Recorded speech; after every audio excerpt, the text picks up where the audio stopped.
Well, they certainly don't want to be going through what we're going through. I just back to the basics. Look for candidates that love the Constitution.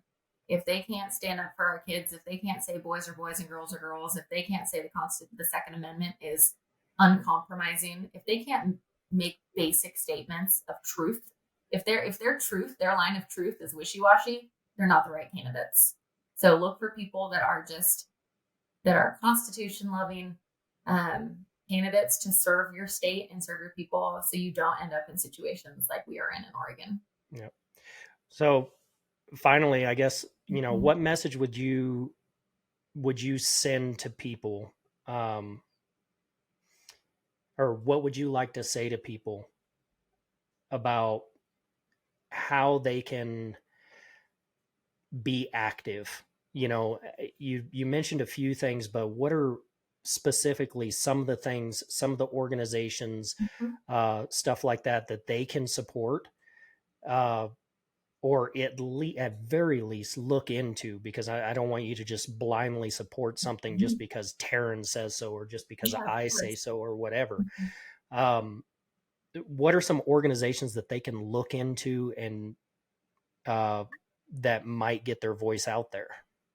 I want to look one up real quick because I'm drawing a blank on the name of it. I mean, But personally, I support like USCCA, mhm. you know, different organizations like that. But Mhm.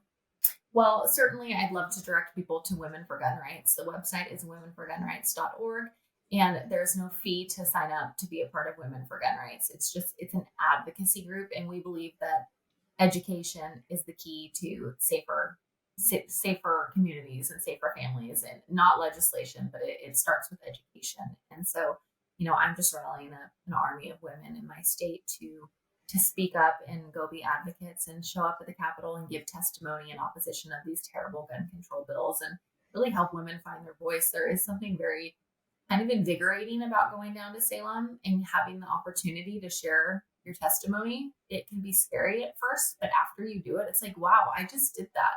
And I think that people don't even realize that the average everyday citizen, anybody can go do that.